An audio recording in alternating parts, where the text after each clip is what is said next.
Cover. Melly Guslo. Bener kena ADC sini kayaknya. Iya kan, dipikir-pikir tuh kayak ADC banget nih gue.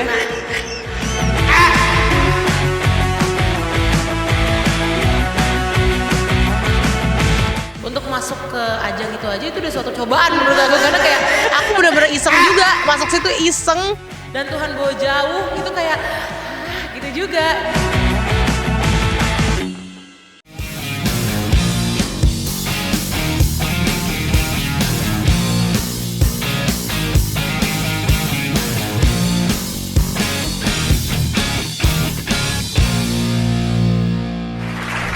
Halo, balik lagi di Soundcore Podcast. Weekend yang biasanya sih weekend bulan-bulan ber ini biasanya sih agak mendung. Cuman gak apa-apa lah ya, mendung-mendung kalau lagi di rumah aja. Langsung duduk manis, sediain kopi kesayangan lo semua, nonton Soundcore Podcast. Karena setiap musik pasti punya cerita. Cerita dari musisi siapa lagi yang akan hadir hari ini? Nah, di samping gue udah ada nama panjangnya gini, RR Widya Ayu Permatasari, Raden Roro loh ini loh. Tapi tiba-tiba namanya berubah jadi Uap Widya. Apa kabar? Wap, gue menyublim. Ini pasti pelajaran IPA-nya, IPA. Pelajaran IPA-nya bagus nih ya, atau pelajaran fisikanya bagus nih.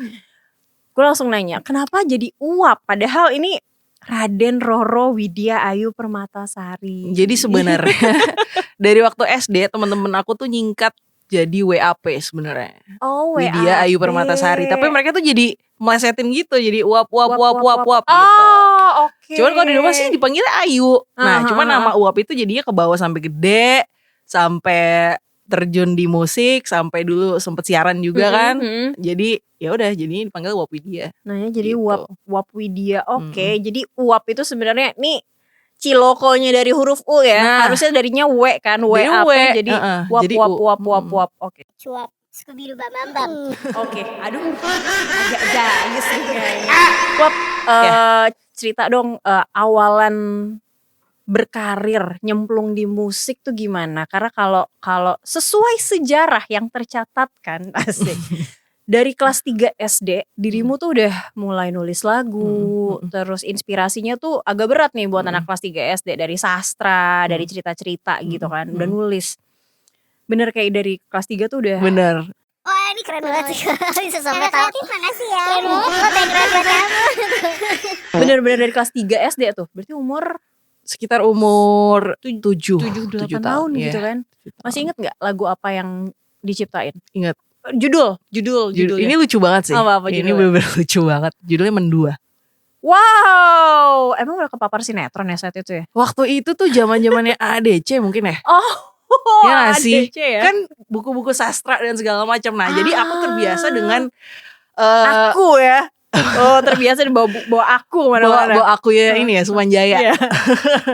Ya maksudnya jadi suka baca buku-buku sajak zaman dulu kan. Nah mungkin itu yang membuat aku kosakatanya jadi lebih dewasa, lebih mature daripada anak-anak seumuran aku yang lainnya. Dan emang udah suka humming-humming dari kecil gitu.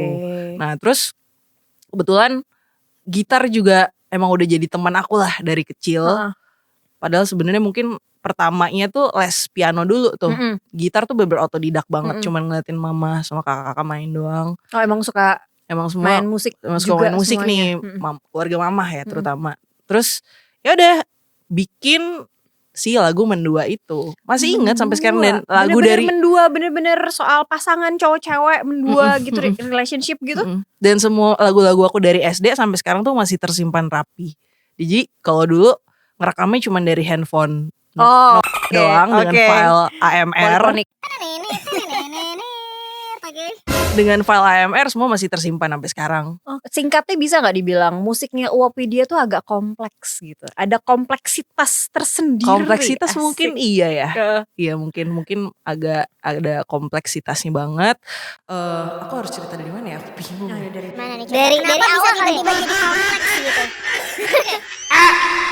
Awal mulanya aku terjun ke permusikan itu sebenarnya dari 2 SMP. Jadi dari dulu tuh zamannya MySpace. Oke. Ya. Awas banget ketahuan nih umur gue. Aku punya band waktu itu cuman iseng-isengan doang banget. Rekaman cuma pakai GarageBand doang. Di iseng upload di MySpace dan ternyata nama band aku dulu VNS. Terus ternyata responnya tuh baik banget. Jadi mulai dipanggil di pensi-pensi, di acara-acara lain sebagainya. Sampai kok kayaknya aktif banget nih. Oke. Pensi paling awal masih inget gak? Panggung mana? Panggung aku pertama kali ya, Madfest, Madania Festival. Widih. Itu di Parung. Oke. Aku masih SMP, aku inget banget tuh. Terus makin lama makin serius banget si VNS ini, jadi tampil di acara-acara besar juga kayak Java Jazz dan sebagainya. Seiring berjalannya waktu kita bikin album juga waktu itu, music directornya Mas Tompi. Oke.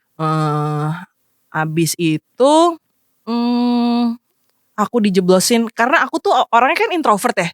Sebenarnya tuh orangnya introvert banget dan manajer aku dulu cukup keras banget bahwa kalau lo mau terjun di dunia musik lo nggak bisa kayak gini terus gitu. Gini terus tuh maksudnya diem, nggak ada interaksi sama penonton, pemalu, takutan kayak ya udah selesai nyanyi, selesai kerja pulang udah nggak ada. Masih mending ini di panggung bener cuma diem kayak patung gitu, kayak kan nggak menarik banget ya. Akhirnya aku dijeblosin untuk menjadi penyiar di salah satu radio di Jakarta. Aku siaran 4 tahun jadi penyiar paling muda waktu itu. Dan itu ternyata merubah banyak Itulah hal banget. Wajahmu tuh familiar nih di selain Baiklah. Lanjut. Iya sampai merubah. Iya akhirnya itu merubah banget. Akhirnya VNS ini adalah titik awal aku mempunyai mimpi yang besar di dunia musik. Karena dari kecil memang aku ngerasa aku memang udah into music banget. Tapi itu tuh cuman jadi mimpi aku doang, ngerti gak sih? Tapi ketika dengan adanya band aku nih VNS, itu menjadi jalan untuk aku mencapai semua yang cuman ada di otak aku doang. Let's say kalau itu bisa direalisasiin iya, gitu ya. Kayak dulu nih aku punya cita-cita banget, let's say gue pengen banget bisa tampil di Java Jazz Festival. Ibaratnya mana mungkin sih anak kelas 3 SMP bisa main di acara sebesar itu. Siapalah kita gitu. Tapi yang gue pelajarin adalah ketika kita manifesting sesuatu itu sangat amat berpengaruh banget sama energi yang semesta akan berikan sama kita. Dan itu aku tanemin terus sampai akhirnya kesampaian. Dan begitu juga mimpi-mimpi aku yang lain. Berarti Java Jazz di tahun berapa tuh ya? Pertama kali aku main Java Jazz itu 2011. Dan itu masih SMA berarti. Udah SMA. Iya tetap aja anak SMA udah main di Java Jazz gitu kan ya. Oke. Terus ya udah ketika aku menjadi penyiar akhirnya banyak banget juga membuka pemikiran aku untuk bisa lebih berani dan percaya diri tentunya. Karena langsung dijeblosin kan. Banyak banget tantangan-tantangan juga yang gak pernah aku bayangkan sebelumnya nih. Aku gak punya basic sama sekali untuk jadi announcer. Sampai akhirnya gue nyaman nih ternyata tapi begini ya. Ternyata itu harusnya udah jadi paket komplit juga yang gue milikin saat gue di panggung. Soalnya nanti pas gue jadi penyanyi atau performers gitu ya. Ibaratnya ternyata menjadi seorang penyiar tuh adalah bekal aku banget di kemudian hari. Ternyata aku sadar gitu. Sampai akhirnya setelah band aku udah makin aktif segala macam, kita udah ngeluarin album, tibalah saat dimana aku harus kuliah. Sebuah kenyataan kenyataan. Aku harus kuliah di Jogja. Aku harus kuliah di Jogja dan membuat aku harus off banget dari musik karena benar-benar gak ada waktunya sama sekali.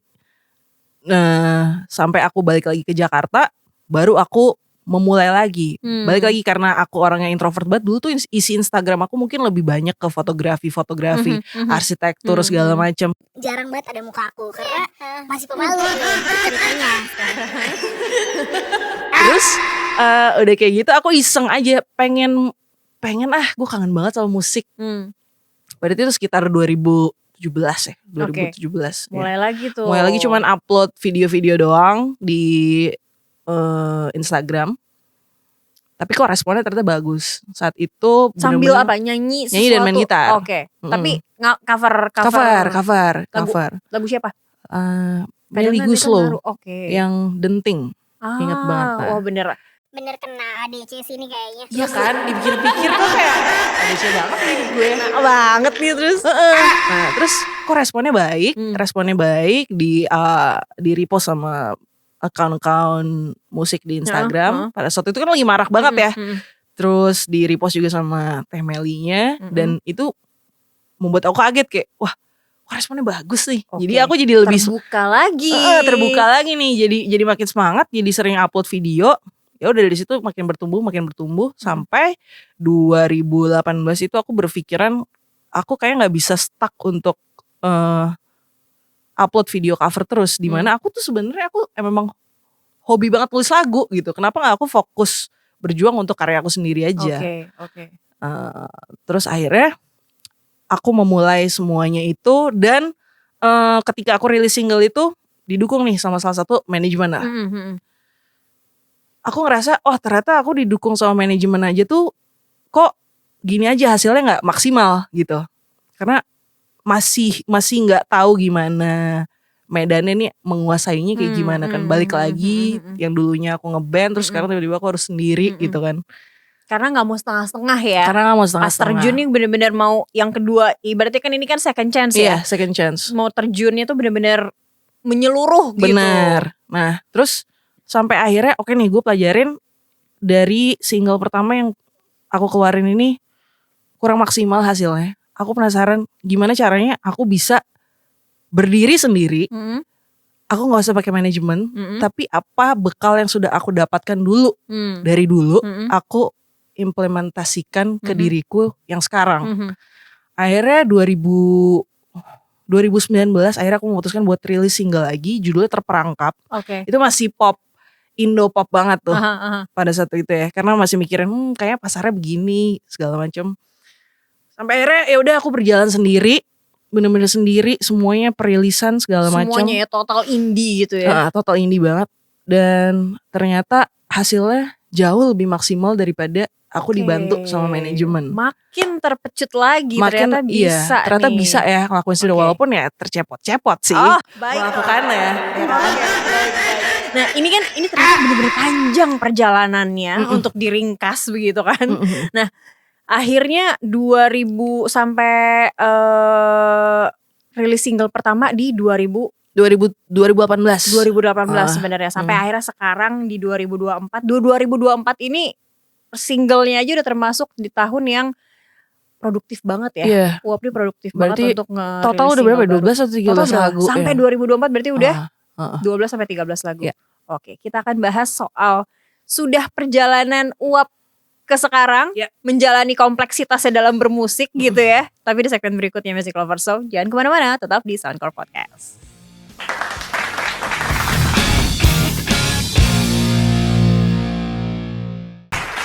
Baby, let me be the one to be the one and only love.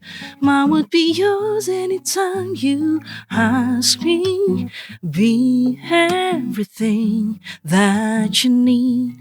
Let me be the one to be in your whole life. And now I know I'll be your last. I'll be your last right one.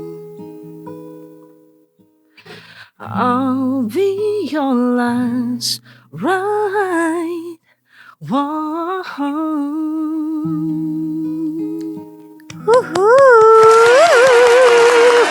Mantap. Wow, khas banget sih emang ya suara Uap Widya, Last Right One, rilis Juni kemarin. Nah ini tadi kita singkat ya dari 2019 kayaknya tiap tahun sampai 2024 ini rilis single terus. 2020 ada nih. Ada pandemi kan tuh kan. Ada kesulitan nggak di momen-momen itu? Ada yang berbeda nggak? Tentunya. Atau itu masa lo berubah lagi Berubah lagi nih. Iya menarik. Berubah lagi nih gitu. 2020 karena adanya pandemi tentunya membuat aku jadi harus lebih berpikir keras lagi bagaimana mempromosikan dengan keterbatasan yang ada gitu lagi ya. Udah mantap-mantapnya udah bisa ngomong nih di publik nih gitu kan. Tiba-tiba pandemi gitu kan. Nah, tapi itu 2020 menurut aku jadi titik balik aku untuk lebih berani lagi mengeksplor musik aku dan benar-benar tahu apa yang aku pengen di musik aku. Jadi kalau dari 2018 ke 2019 laguku mungkin bahasa Indonesia semua dan tergolong mungkin ya pop Indonesia. Pop Indonesia, oke. Nah, kalau 2020 nih aku udah berani sampai ke sekarang 2024. Iya, sampai ke sekarang 2024 udah berani. Akhirnya gue mau untuk menjadi diriku yang sebenar-benarnya diriku, yaitu memilih mungkin soul, R&B dan ada sedikit lo-fi-nya. Lo-fi, oke. Dengan lirik yang berbahasa Inggris. Bahasa Inggris, oke. Gitu. Nah, kenapa walaupun di 2020 itu kebetulan waktu itu ada project juga aku ngisi soundtracknya My Lecturer My Husband. Itu lagunya Indonesia. Bahasa Indonesia. Tapi dan itu rilisnya berdekatan banget sama laguku yang Get Back to You, which is itu lagu Inggris pertama aku. Cuman ternyata semua berjalan mulus dan membuat aku jadi lebih firm lagi aja. Oke, jadi udah nih Uap Widya pasti liriknya nih memang Inggris dan ya soul R&B banget gitu ya. Tapi mungkin gak menutup kemungkinan aku ke depannya akan berubah Indonesia. lagi. Indonesia lagi, tapi mungkin udah pakem nih musiknya nih ciri khasnya seperti ini gitu. Yang bisa dengerin sore-sore sambil bukan senja tapi nikmatnya sambil minum kopi hujan gitu kan, dengan suara Uap Widya itu emang suara dirimu tuh memang apa ya, jatuhnya memang berat mungkin ya kayak gitu ya. Tapi hidup gak boleh. Tapi nih sebelum kita nyebrang sedikit ke single yang paling baru, sempat ada masa yang memang berat banget di hidupmu gitu ya, the lowest point gitu 2022. Tapi toh ada single Jalan Pulang juga itu di masa lo sempat divonis lupus. SLE dirawat 9 bulan di rumah sakit. Wow. Gak pulang, cuman bertemu sama mama sama papa doang, gak ketemu sama yang lainnya. Membuat aku banyak banget lagi belajar dan memaknai kehidupan lebih luas lagi tentunya. Menjadikan aku pribadi yang berbeda, menghargai orang yang benar-benar sayang sama aku. Di situ semua kelihatan. Karena ya jujur dibilang kalau nggak kuat mental pada saat itu mungkin aku udah. Oke. Tapi musik masih ada di situ. Musik masih ada di situ. Ketika aku ngerasa apalagi yang bisa aku lakuin saat itu karena udah bener-bener gak berdaya nih. Udah keserangnya ke 5 organ. Iya. Semua perubahan suara, perubahan fisik. Iya. Itu membuat aku jadi gimana ya, hilang kepercayaan diri saat itu. Sampai akhirnya aku menulis lagu sih Jalan Pulang tersebut. Itu ibaratnya kayak bagaimana aku meluapkan amarah dan emosi yang ada dan aku sadar bahwa bukan justru ada hal yang pesimis kan di Jalan Pulang itu ya. Justru optimisme justru ya. Sebenarnya optimisme di mana sebenarnya yang kita butuhin adalah diri kita sendiri. Kalau selama ini kita mungkin cuman ngerasa kita harus nge-please everyone sampai lupa bagaimana caranya kita pulang ke diri kita sendiri. Karena kebahagiaan tuh ya nggak akan bisa datang dari mana-mana kalau yang ciptain gitu. Kalau nggak kita doang kan, yang mikirin semuanya. Tapi jadinya Jalan Pulang ya. Jadi single di 2022. Oke, kita terbang ke 2024. Ini bisa dibilang jadi tahunnya Uap Widya juga karena itu tadi 1 tahun 3 single nih. Tapi bukan berarti nanti 2025 sampai 2027 absen dong ya, jangan ya. 2025 album. Oke, tepuk tangan dulu dong. Oke, baiklah 2025 album ya. Inspirasi terbesar bermusiknya tuh siapa sih? Wap. Ini pertanyaan yang jawabannya akan selalu sama. Dari tahun ke tahun. Konsisten bagus berarti kan. Iya, konsisten. Cassiope dan AB3. Cassiope dan AB3. Beda banget. Wow. Cassiope adalah band fusion jazz Jepang, instrumental, kompleks, bener banget, full ornamen musik, dan segala keribetannya. Cuman somehow itu menjadi inspirasi aku dalam membuat melodi sih dan mengeksplor banyak chord. Oke, berarti kita juga akan mungkin nggak bisa mendengarkan sedikit keramaian musik itu kalau misalnya ngedengerin musik ya Uap pasti kan. Kalau live ya. Kalau live aku explore banget sih buat aransemen live-nya ya. Nah kalau AB3 kenapa aku suka banget? Bagaimana? Nah, Mbak Nola, I love you Mbak Nola pokoknya. Hidupku. Gila. Ya. Terus langsung kebayang koreonya soalnya Iya kalau kan? bawa payung Iya, gimana iya, dong? suaramu itu loh. Iya. Ya, kenapa aku suka banget sama AB3? Menurut aku keren banget sih. Jadi mereka tuh bener-bener alasan aku mau jadi penyanyi dulu waktu kecil. Kayaknya semua anak-anak deh zaman itu. Pada zaman itu ya, pada zaman kecil dulu. Dan menurut aku mereka harmonisasinya keren banget. Benar.